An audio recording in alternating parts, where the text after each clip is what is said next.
అందరికీ BHR ministries Tanuku తరపున నా శుభాభివందనాలు తెలియజేస్తున్నాను.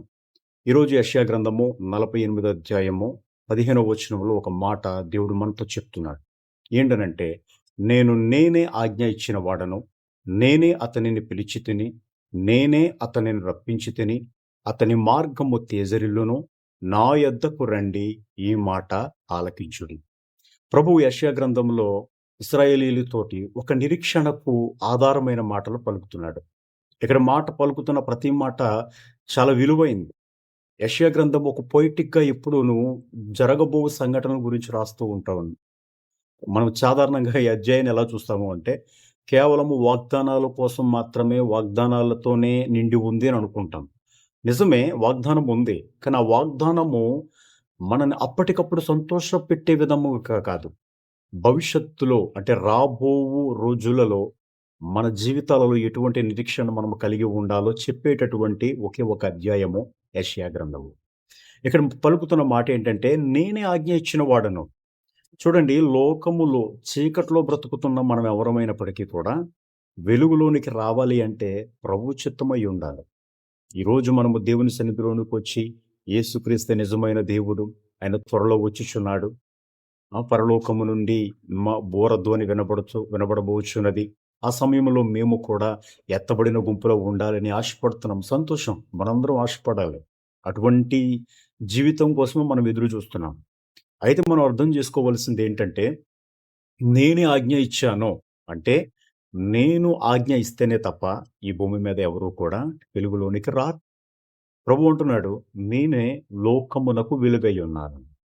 చూడండి, వెలుగులోనికి వచ్చినప్పుడు మాత్రమే మనము ఆ వెలుగును ఆధారం చేసుకుని మన జీవితాలలో మళ్ళీ మనము ప్రకాశించగలం. అతను ఏమంటున్నారు అక్కడ, యెషయా గ్రంథంలో ప్రవక్త మాట్లాడుతున్న ఏంటంటే, ప్రవచించుచున్న ప్రవచనం ఏంటంటే, నేనే అతనిని పిలుచుచున్నాను అని పరిశుద్ధాత్మ ద్వారా ఈ యొక్క ప్రవచనాన్ని పలుకుతున్నాడు. నేనే అతనిని పిలిచాను. చూడండి, మనము చేసిన పాపముల నిమిత్తము మనము ఈ లోకములో కొన్ని శ్రమలు అనుభవించాలన్నా, శోధనలు అనుభవించాలన్నా దేవుడే వాటిని మన మీదకి తీసుకొస్తాడు. ఎందుకంటే మనం పూర్వం చేసిన తప్పులను ఆధారం చేసుకొని ఉన్నాం కాబట్టి. కానీ ఎప్పుడైతే మనము చేసిన తప్పుకు దేవుడు శిక్ష వేసి, మనల్ని సరైన రీతిలో క్రమశిక్షణలో పెట్టి, మళ్ళీ దేవుడు మనల్ని తీసుకొస్తున్నాడు అంటే, ఆ రోజు జరగబోయేటటువంటి ఆశీర్వాదానికి కారణమయ్యే ప్రతి మెట్టు కూడా మనం ఊహించలేము. కాబట్టి ప్రియమైన దేవుని సంగమా, మనం అర్థం చేసుకోవాల్సింది ఏంటంటే, నేనే ఆజ్ఞ ఇచ్చాను. ఏం ఆజ్ఞ అంటే, పాపములో బ్రతుకుతున్న మిమ్మలను వెలుగులోనికి తీసుకొని రావడానికి నేనే ఆజ్ఞ ఇచ్చాను.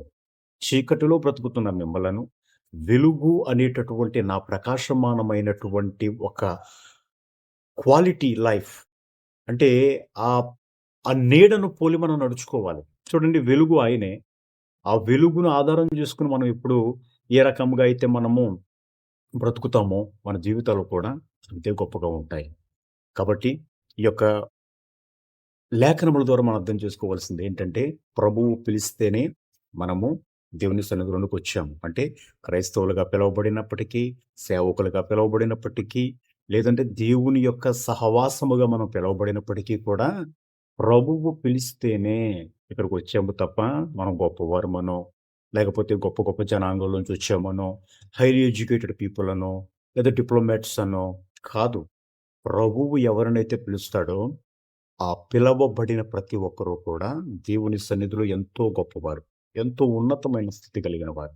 కాబట్టి ఈ లేఖనముల ద్వారా చెప్పేదేంటంటే, యెషయా గ్రంథము ద్వారా ప్రవక్త మనతోటి నేను నేనే ఆజ్ఞ ఇచ్చి ఉన్నానంటున్నాడు.